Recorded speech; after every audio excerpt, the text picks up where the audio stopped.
Salut tout le monde, j'espère que vous allez bien. J'aurais aimé vous faire une vidéo un peu, pour pas dire pas triste du tout. J'aurais aimé faire une vidéo, je vous dis voilà, Lyon, c'est pas mal, ça y est. Mais malheureusement, je ne la ferai pas. Enfin, je ne la ferai pas aujourd'hui en tout cas, puisque vous l'avez certainement su, l'Olympique Lyonnais, par la décision de la DNCG, est rétrogradé en Ligue 2.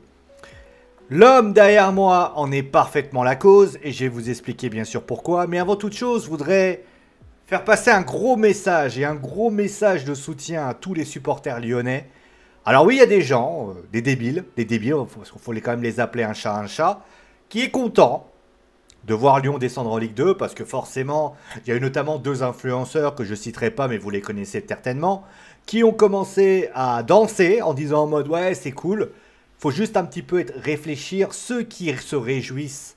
Moi en fait j'ai envie de leur dire, ceux qui se réjouissent pardon, de la descente de Lyon par cette situation-là, en fait, j'ai envie de leur dire, le jour où votre club subit la même chose, je veux être là pour vous voir. Et si vous avez le malheur de dire, oui, vous ne soutenez pas, on prendra les vidéos que vous avez faites et on se souviendra, on vous les enverra. Parce que vous avez craché sur un club. Parce qu'on peut, oui, il y a une rivalité entre sportifs, entre clubs, ça, il n'y a pas de problème. Bien sûr que Saint-Etienne ne va pas manger avec Lyon, que Lyon ne va pas manger avec Saint-Etienne, que Marseille ne va pas manger avec Lyon, que Paris n'ira pas manger avec Lyon, que Reims n'ira pas manger avec d'autres personnes. On est tous d'accord là-dessus. Mais là, on ne parle pas, on parle de quelque chose qui peut arriver à n'importe qui. Quand vous avez des problèmes entre supporters ultra, ça touche tout le monde. Alors vous êtes gentils à un moment donné, les Lyonnais, on les soutient. Et même si vous n'êtes pas d'accord avec ce qu'ils ont fait, même si vous n'êtes pas d'accord parce qu'ils vous ont chambré un soir de 24 mars 2024, bah vous savez quoi, eux ils sont dans la peine. Surtout que aujourd'hui d'ailleurs, pour information, je ne l'ai pas fait en news parce que je pense que j'avais pas envie de faire du sensationnel entre guillemets sur la page. Il faut quand même rappeler que aujourd'hui sont les obsèques de Bernard Lacombe. Légende lyonnaise. Donc ça c'est chaud. Voilà. Allez, on va directement aller dans le vif du sujet et on va tout simplement regarder tout ça. Alors, qu'est-ce qu'on peut dire? Voilà, on va commencer déjà avec l'information principale, elle est là. Alors, juste pour information, le communiqué de la DNCG aura lieu. Oui, vous avez la photo de Textor à côté, vous n'en voulez pas. Tout simplement, le communiqué entre guillemets de la DNCG qui expliquera pourquoi ils ont mis Lyon en Ligue 2 ne n'aura lieu que vendredi. D'accord? Donc on l'a pas pour le moment, il sera dévoilé vendredi. Et concrètement, je me mets un peu bien. Et on va expliquer tout ça. Alors, voici l'information. En décembre 2024, enfin j'ai mis décembre mais c'était novembre, la DNCG avait sanctionné l'Olympique Lyonnais d'une rétrogradation à titre conservatoire en Ligue 2.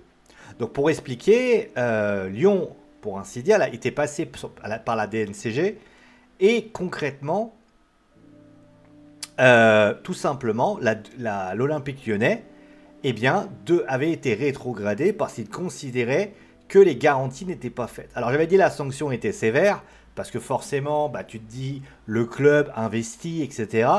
Mais le truc, c'est que le gendarme financier de la Ligue 1 avait demandé à Lyon de fournir des éléments permettant la viabilité, je ne l'ai pas dit, en fin de saison. Comme prévu, le club de John Textor s'est donc retrouvé aujourd'hui devant la DNCG pour plaider leur cause. Il y avait notamment la vente de Crystal Palace, on va en parler. Et également la vente de Ryan Cherki, il y avait également des possibilités de Botafogo, on va en parler. Malheureusement, la main était très lourde. La DNCG a annoncé la rétrogradation de l'Olympique Lyonnais en Ligue 2. Donc vous avez le temps de lire. Pour ceux qui ont envie de lire, l'information est sur Sport in Game, mais vous pouvez également le trouver sur la page Facebook que vous avez en dessous, et également la page Geek and Sport et la page Sport in Game d'Instagram. Voilà. Après cette décision, John Textor devrait faire appel de cette décision. D'ailleurs, pas mal de personnes ont râlé, on le voit. Interrogé sur cette nouvelle, l'ancien joueur de l'OL, c'est Negouvou, et après Jean-Michel Aulas, etc. Alors, il a essayé d'aller concrètement dans le respect, concrètement, pour ainsi dire. Et quelques minutes après, donc l'OL a annoncé qu'il ferait donc appel de cette décision, qu'il juge incompréhensible, Et donc ils disent, au cours de ces derniers mois, nous avons travaillé en étroite collaboration avec la DNCG, satisfaisant toutes les demandes avec des investissements au fonds propres supérieurs au montant demandé.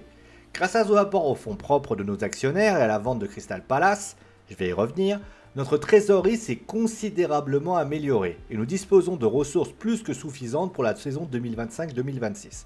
Avec des fonds démontrés et un succès qui nous a valu une place en compétition européenne 2 années de suite, nous ne comprenons pas sincèrement comment une décision administrative a pu reléguer un des 6 plus grands clubs français.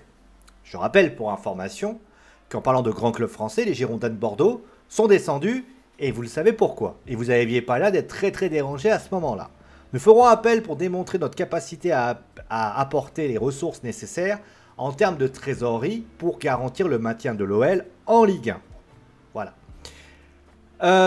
Il y a quelques petites choses qu'on peut déjà dire. Voilà, hein, les images sont assez révélateurs. Textor dehors. Donc les Bad Guns 87 ont réclamé tout simplement. Alors ça va, mais après il y a eu aussi des tags, avec notamment sur l'OS Store, par rapport à tout ça. Voilà. Avant de commencer à parler des possibilités. Alors il y a eu aussi un deuxième point. C'est l'OL qui entraîne aussi une incertitude dans la présence européenne, parce qu'il faut savoir que l'OL s'était mis d'accord avec l'UEFA en disant voilà comment ça doit se passer, etc. Sauf qu'il y avait une clause. Dans cette clause, il était stipulé que s'il y avait un problème économique, parce qu'il faut bien savoir une chose, c'est que l'UEFA lie souvent ça avec le fair play financier. Et il s'avère que l'accord devenait caduc. Alors, il reste toujours l'appel, hein, mais concrètement, en cas de refus, c'est-à-dire qu'on confirme la descente en Ligue 2, Lyon perdrait sa place en Europa League. Et d'ailleurs, en cas d'exclusion, à ce moment-là, ce serait Strasbourg qui irait en Europa League et le Racing Club de Lens qui irait en Europa League Conférence. Voilà. Après, il y a un autre article. Je vais vous le trouver, vous inquiétez pas. Les recours, ça, je peux vous le trouver. Fera appel. Ah, je le trouve pas. Les recours, c'est... Ah, bah voilà, les recours. Voilà, ça, je l'ai trouvé. Alors, on va parler après des recours, vous inquiétez pas. Alors, qu'est-ce qu'on peut dire finalement de tout ça? Parce que là, on va essayer de bien poser les choses pour que vous compreniez et que... Parce que beaucoup de Lyonnais pensent peut-être, et à juste titre, on ne peut pas leur en vouloir, qu'il y a peut-être une théorie du complot avec les Lyonnais. Maintenant, on va essayer d'expliquer les choses calmement pour que les Lyonnais, mais également peut-être d'autres personnes, se disent pourquoi on en est arrivé là. En fait, pour expliquer, il faut faire... Je vais expliquer de manière très simple. Lors des dernières présences de Lyon à la DNCG, en général, l'OL n'arrivait jamais à sortir de cette instance avec un compte clean. Et je ne parle pas notamment parce que on parlait de l'OM, vous parlez du PSG, mais vous prenez par exemple un club comme le FC Nantes.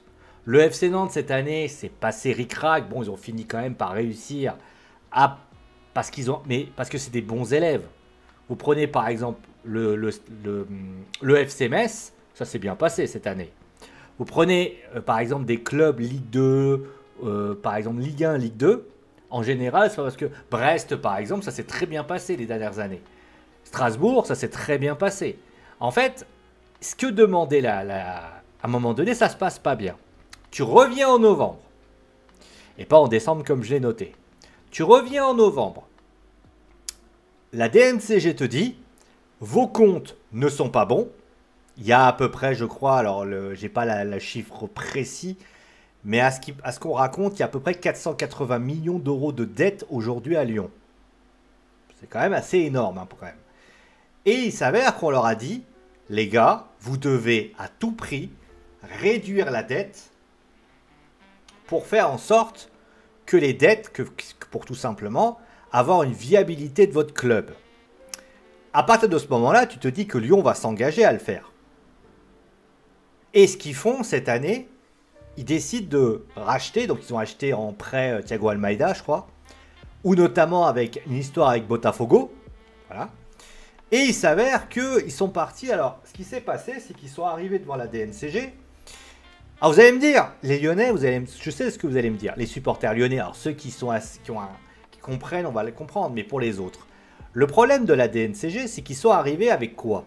La DNCG, cette année, en raison des problèmes de droit télé, avait bien spécifié qu'il fallait il ne fallait pas de spéculation, il fallait des fonds propres. Autrement dit, il fallait des moyens concrets. Ça veut dire quoi? Ça veut dire que, par exemple, vous prenez un club, ce club doit être, si tu dis, par exemple, je sais pas, par exemple, un exemple tout concret, voilà, on va prendre l'exemple tout concret, le transfert de Ryan Cherki, il passe. Pourquoi? Parce que Ryan Cherki a été transféré de Lyon à Manchester City. Mais vous prenez le cas de Malik Fofana. Malik Fofana n'a pas encore quitté l'OL. Donc tu ne peux pas le mettre parce qu'ils ne veulent pas. Parce que tu ne peux pas dire, ah bah on va le vendre. Oui, mais tu sais pas combien, quand, tu sais pas comment, et surtout tu sais pas combien. Donc tu es un peu dans une situation compliquée. Et donc, c'est pareil, par exemple, pour les possibilités par rapport à Botafogo. Pourquoi? Le Tokstar, il a dit, vous savez quoi? Moi, Botafogo, je vais vendre pour tant d'argent. Alors déjà, il faudrait déjà lui dire à John Textor que si vous voulez déjà vouloir acheter, ce serait bien quand tu achètes de pouvoir respecter les contrats. Parce que je vous rappelle que Atlanta a gueulé parce que, pour ainsi dire, Botafogo ne payait pas, entre guillemets, le transfert de 15 millions d'euros de Thiago Almeida. Donc déjà, on en est là, quoi.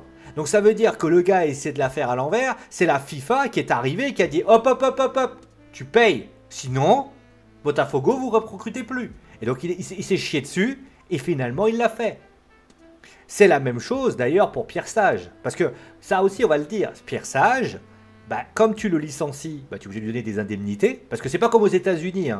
Aux États-Unis, alors, même si tu as toujours ce fameux histoire des 6 mois, mais en fait, si vous voulez, quand vous... C'est pas 6 mois, c'est 90 jours. Pour ceux qui suivent le catch, quand vous virez quelqu'un, en fait, vous devez le garder. En fait, vous lui pérennisez l'oseille qu'il a pendant 3 mois. Comme ça, pour ainsi dire.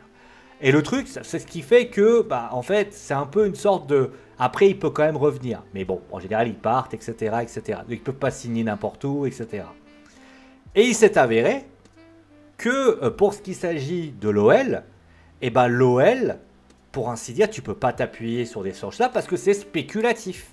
Pareil, Crystal Palace. Alors vous allez me dire, oui mais c'est officiel, il a vendu Crystal Palace. Qu'est-ce qu'il a comme tête de... J'adore sa tête parce que tu as l'impression du bonnet par excellence. Donc Crystal Palace. Crystal Palace, il le vend, je crois, 280 millions d'euros. C'est bien. C'est bien parce que tu te dis, avec 280 millions d'euros, tu peux te dire, le mec il réinjecte ça à l'OL. Et au final, bah, le club va pérenniser parce que tu t'enlèves 480, t'enlèves 280, il te reste 200 millions. C'est pas mal. Et en plus, tu vends quelques joueurs. Bon, tu vends Cherki, tu vends Obama, tu te dis, bon allez, on va compter les trucs de Botafogo. Ça t'amène à 100 millions d'euros de dette. T'as quand même bien géré. Pourquoi? En fait, je vous explique pourquoi. Parce que quand un repreneur vient en première ligue, il ne prend pas un club. C'est ça qui est bien avec la LFP. C'est bien d'ailleurs, il faudrait que la LFP fasse la même chose. Je crois qu'ils sont prêts à le faire d'ailleurs. Quand vous avez un repreneur qui arrive en première ligue, d'ailleurs, vous voyez notamment avec le cas de Newcastle par exemple, ils vont vérifier à la lettre si les capitaux sont faits pour la pérennité du club. Vous n'avez jamais vu un club de première ligue se casser la figure. Pourquoi? Parce que la première ligue vérifie à la lettre ce qu'il en est. Ce qui fait que tu vas pas récupérer l'équipe, l'actionnaire qui a récupéré Crystal Palace ne le récupérera pas en une semaine. Il faut les récupérer en combien de temps? Peut-être 2 mois, 3 mois. Donc la première ligue, ils vont pas plus se presser que ça. Crystal Palace est plutôt viable, entre guillemets. Donc, à un moment donné, la vérité, elle est là. Et surtout, la première ligue va pas plus se bouger que ça. Ils savent qu'il y a un repreneur qui arrive. Donc, ils vont étudier. Et comme ils étudient, on va y revenir. Il y a un repreneur, il y a quelqu'un qui part. Mais imaginez que le repreneur, il n'est pas fiable. Bah, la première ligue va dire, hop, hop, hop, hop, monsieur Textor, venez voir, venez voir, venez voir. Hop, hop, hop, venez là, venez là, venez là, venez là, venez là, venez là. Ça va, Simon? Ça va? Ah, Lyon est en Ligue 2. Bon. Par contre, votre copain là qui a pris le club, vous pourriez lui dire qu'on veut pas de lui? Vous récupérez encore le club. Eh ouais. Eh ouais. Parce que ça, par contre, c'est la merde. Alors, faut savoir que Crystal Palace n'est pas actionnaire. John Textor est actionnaire, je crois, à 40%. Donc, il n'est pas actionnaire majoritaire. Donc, Crystal Palace va pas se casser la gueule. Mais la réalité, elle est là. Donc, quand tu arrives à la DNCG, qui te dit attention, monsieur Textor. Parce que attention, monsieur Akalaifi. Attention, monsieur Caillot. Attention, monsieur Kita. Attention, monsieur Longoria. Parce que c'est pas ma courte, mais bon, vous avez compris. Attention, monsieur. Monsieur Cloérec. Non, c'est pas lui, le mec de Rennes. Bon, je me souviens plus. Attention, monsieur. Monsieur qui vous voulez. On ne veut pas de spéculation, on veut des faits concrets. Et que lui arrive, avec sa tête de bonnet là, il arrive, il te sort ça. Alors, il y a deux possibilités. Soit, il est con, car qu'il ne comprend pas. Il est comme Nasser, il ne comprend pas, il comprend pas. Il comprend pas. Il comprend pas qu'à un moment donné, quand on lui demande quelque chose, le mec, il comprend pas. Mais là, par contre, c'est un autre problème, parce que ça veut dire que John Textor ne comprend pas ce qu'on lui demande. Et je serais lui, à un moment donné, j'irais chercher un Longoria ou quelqu'un qui comprend un peu ce qu'on lui demande. Ce serait bien. Parce que là c'est compliqué. Ou alors, deuxième possibilité, il se prend pour un... Il se dit tellement fort qu'il prend les gens de haut et qui gratte la DNCG et qui fait... Je vois que ça, hein, je veux dire, il y a que deux possibilités. Soit il est con, soit il prend les gens pour des cons. Dans les deux cas, c'est lui qui est perdant. Parce que moi, je peux vous garantir que ce qui s'est passé, il arrive à la DNCG, donc il a commencé à expliquer comment, parce que forcément son club est déficitaire, donc il n'allait pas, pour ainsi dire, dire quelque chose. Il a commencé à faire son cinéma qui fait comme d'habitude, où il t'a expliqué la vie, comment il allait gérer le club. Sauf que le problème, les gars, c'est que la DNCG, quand elle dit quelque chose, c'est pas pour dire autre chose. Surtout que la DNCG, en général, ils sont cool. La DNCG, ils essayent quand même de se dire, bon allez, plus c'est Lyon, quoi. Je veux dire, c'est pas le club de Plessis-Belleville. C'est pas le club de Lagny-sur-Marne, quoi. C'est le club, entre guillemets, qui est quand même... Excusez-moi, hein, moi, il y a 20 ans... 20 ans, putain, 20 ans. Je venais à peine de quitter le lycée. Lycée étudiant, on parle longtemps, j'étais avec mon BTS. Eh ben, dites-vous que... Putain, j'étais en train de me dire... de quitter le lycée, que je raconte. Je vais quitter l'université, plutôt. Eh ben, dites-vous que je regardais Lyon en Ligue des Champions sur TF1. Moi, j'étais en mode... Bah, Lyon, c'était une équipe... Alors, tu l'aimais, tu l'aimais pas. T'aimais pas Jean-Michel Aulas, t'aimais Jean-Michel Aulas. Mais il faut quand même rappeler que Lyon, c'était une équipe de feu. Avec les Chris, avec les Cassapa, avec les Sonny Anderson, avec les Juninho, avec tous les monuments qu'il y avait. Putain, moi je me rappelle du Lyon, avec notamment les Anthony Réveillère, pardon, avec les Philippe Violo, avec comment il s'appelle, Éric Carrière, avec Sidney Govou, avec Karim Benzema, Hatem Ben Arfa, bien sûr, même s'il n'a pas eu la carrière qu'il aurait dû avoir par rapport à divers points, Nabil Fekir, Oussem Aouar, même si voilà, et aujourd'hui Ryan Cherki. On a notamment des jeunes pousses, les Corentin Tolisso, les Alexandre Lacazette. C'est pas des planques, les mecs, hein.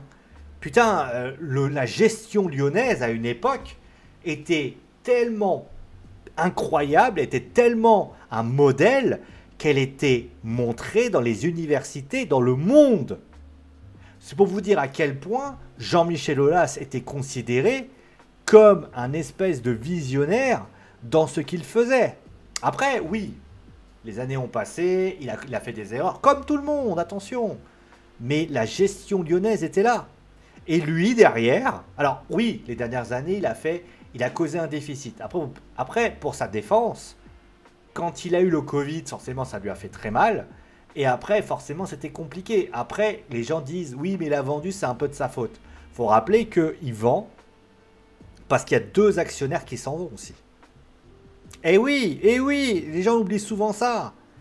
comme il y avait ces deux actionnaires qui partaient, il fallait qu'ils trouvent de l'argent. Et à partir de ce moment-là, quand John Textor, et moi je continue à le dire, quand John Textor vire Jean-Michel Aulas, en fait, il est en train de dire à Jean-Michel Aulas, tu n'es pas utile. Parce que c'était peut-être le dernier maillon de la chaîne qui pouvait sauver Lyon à ce moment-là. Parce qu'il aurait certainement dit à John Textor ce qu'il avait à faire. Mais la vérité, c'est que John Textor... En fait, Jean-Michel Aulas, même à l'époque, d'ailleurs on va en parler, a fait une Vince McMahon. C'est-à-dire qu'il a bloqué les comptes parce qu'il a dit à John Textor, tu me donnes l'argent, sinon... Et donc il a... Certes, on pourrait dire, oui, il a mis le club dans la merde. D'ailleurs, il est allé à l'équipe pour expliquer ça. Mais à un moment donné, moi je comprends, il défend ses intérêts. Alors certes, par rapport à Lyon, ça fait mal. Mais d'un côté, moi je suis désolé. Tu vas pas te laisser bouffer par un Americano qui, aux dernières nouvelles, fait n'importe quoi. Et ça, c'est quand même malheureux. D'ailleurs, beaucoup de gens disent d'ailleurs, est-ce que Jean-Michel Aulas va pas revenir? Je suis pas convaincu. Hein. Je suis pas convaincu. Alors, je vais revenir sur l'histoire de Crystal Palace, parce qu'on parle beaucoup de Crystal Palace, et notamment de Botafogo, Crystal Palace, etc. Des 280 millions d'euros, on parle de 40 millions qui iraient du côté de Lyon. 480 millions d'euros. En plus de ça, parce que ça on va quand même en parler, tu fais quoi? Tu vends les actifs de l'OL aussi. C'est-à-dire que tu vends l'actif féminine de l'OL, tu vends la LDC Arena, tu vends l'OL Wings, si je me souviens bien que c'était ça, je crois, l'OL Wings. Tu vends des actifs. Donc c'est comme si vous aviez par exemple la WWE. Là, en ce moment, ils ont recruté la AAA, ils ont récupéré. Alors certes, c'est en partenariat, mais ils ont recruté, ils ont pris la Evolve, ils prennent différentes actions, etc. Ils prennent. Et tu sais quoi? Il y a un repreneur qui arrive. Bon, c'est Tikeo, mais t'imagines, c'est. Je sais pas qui je peux citer. Bah, John Textor, tiens. Donc il vaut les catchers si c'est ça. Et le gars, il lui dit, bah on va te retirer. Je vais retirer ça, je vais retirer la AAA, je vais retirer ça. À un moment donné, quand vous commencez... Et le pire, c'est que quand tu retires, tu gagnes pas d'argent, t'en perds. Donc au bout d'un moment, bah, quand tu arrives devant la DNCG, en mode, vas-y, je suis un cow-boy, je vais montrer ce que je sais faire. Que tu arrives avec ton petit air de... Et on va revenir notamment sur l'article. Ah, cet article-là, je ne vais pas vous le montrer tout de suite. Incompréhensible. Mais il n'y a que lui qui ne comprend pas la décision. À partir du moment où la DNCG dit, on va dire, je veux des revenus, des moyens concrets, pas de la spéculation. Il ne comprend pas quoi en fait. Moi, je dis demain, je vous dis, vous allez voir votre banquier, d'accord? Votre banquier, vous lui dites, monsieur Nijin, ok, vous voulez acheter cette maison. Parce que c'est en fait pour vous expliquer, d'ailleurs on va faire un petit aparté, le logement où je suis, bon vous ne le voyez pas, mais le logement où je suis, comment on fait pour avoir un prêt? Comment ça se passe? Bah, vous arrivez avec un dossier et en fait vous allez à la banque et vous leur demandez un prêt d'une certaine somme. Qu'est-ce qu'ils font les banques? Les banques, ils épluchent votre dossier pour voir si votre dossier il est viable. Il y a des choses qui sont notamment des moyens. Par exemple, je vais vous donner un exemple. Si vous êtes, à une époque, notamment du Covid, par exemple, si vous êtes cuisinier, vous êtes chef de restaurant, bah, c'est plus risqué parce que forcément, chef d'entreprise, etc., il va falloir montrer autre chose. Mais si vous êtes, par exemple, je ne sais pas, dans un CDI, ça fait 20 ans que vous travaillez là-bas et que vous touchez 4 000 € par mois, voilà, vous spéculez.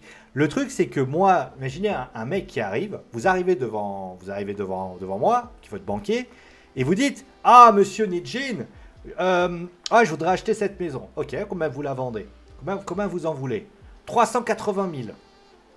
Ok, alors je regarde vos revenus, et au niveau des revenus, je vois que les revenus, ça coûte, entre guillemets, les revenus que vous m'avez donnés, pardon, les revenus font, y a même pas, vous touchez le SMIC. Mais vous me dites, non mais attendez.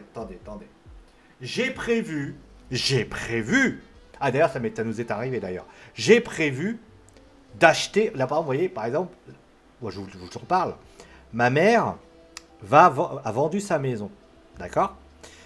Il s'est avéré que le gars qui va l'acheter nous a dit, à un moment donné, nous a dit, moi je vends ma maison à hauteur de... Il l'a vendu à une certaine somme, mais pourquoi il l'a vendu cette certaine somme? Et après, nous ce qu'on voulait, on disait, ma mère elle disait, ok, mais attention, attention, je veux l'argent, je veux qu'il y ait des faits. C'est-à-dire qu'on vous donne 3 mois pour un prêt. Là, il ne pouvait pas avoir un prêt parce que c'était un petit papy qui ne pouvait pas l'avoir.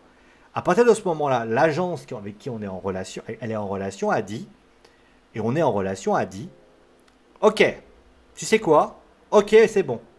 Et il nous a dit, ok, c'est bon. Pourquoi? Parce que les capitaux qui sont proposés sont concrets. Le prêt, tant que tu l'as pas, c'est pas concret. Parce qu'au final, qu'est-ce qui se passe? Bah, tant que tu l'as pas ton prêt, tu peux pas acheter quelque chose. On va dire, c'est comme ça que ça se passe. Dans le cas de John Textor a tout misé sur de la spéculation. Comment tu fais? Je veux dire, n'importe qui, un petit peu intelligent, et je ne suis pas intelligent, se pose la question. Bah, il se dit, je vais quand même essayer de mettre... À la limite, tu peux pas payer, parce que sur 480, c'est énorme. Tu sais ce que tu fais, tu te réannues avec tous tes milliardaires, là, parce que faut savoir une chose, c'est que Eagle n'est pas juste un... C'est pas que Textor, hein, c'est tout le monde. Ares, etc. Parce qu'il a demandé d'ailleurs pour information de l'argent à Ares. Et il s'est avéré que Ares, bah déjà ils vont commencer à gueuler, parce qu'ils vont dire, oh t'es sérieux ou quoi? C'est d'orage. À un moment donné, ils vont dire, ok, donc moi je suis désolé, mais Textor, encore une fois je vais revenir à ce que j'ai dit, soit il est con, soit il nous prend pour des cons. Dans les deux cas, c'est lui qui va tout perdre. Donc voilà. Alors, qu'est-ce que les Lyonnais peuvent faire? Je vais montrer là. Alors, maintenant qu'ils sont relégués en Ligue 2, ils vont faire appel. Ils vont faire appel.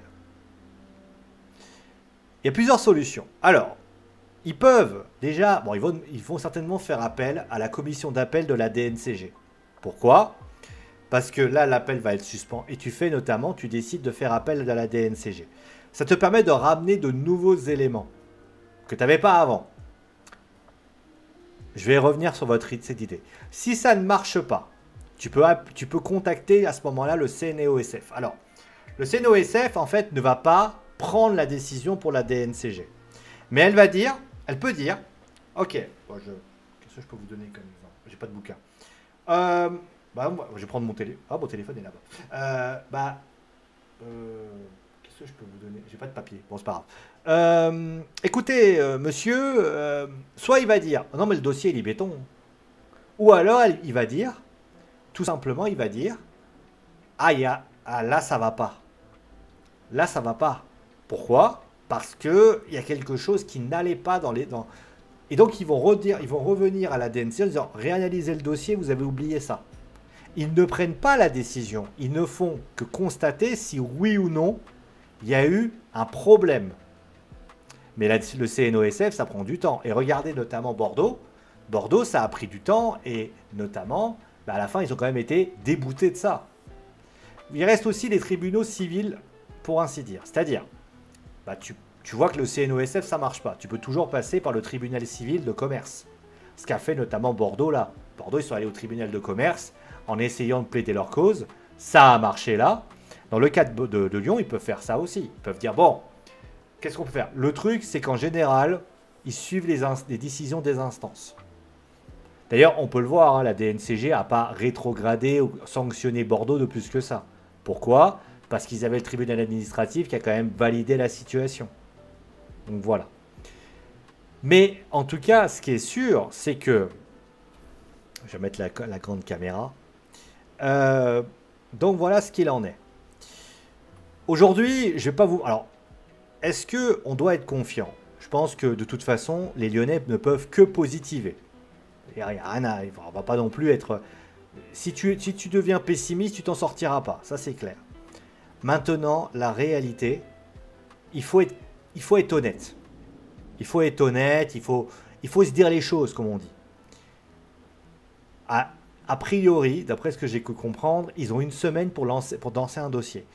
Je ne vois pas dans quel monde. Alors, peut-être qu'il va y avoir des pressions politiques, peut-être qu'il va y avoir des pressions politiques, peut-être qu'il va y avoir des pressions au niveau de la LFP. Et encore, ça aussi, c'est chaud.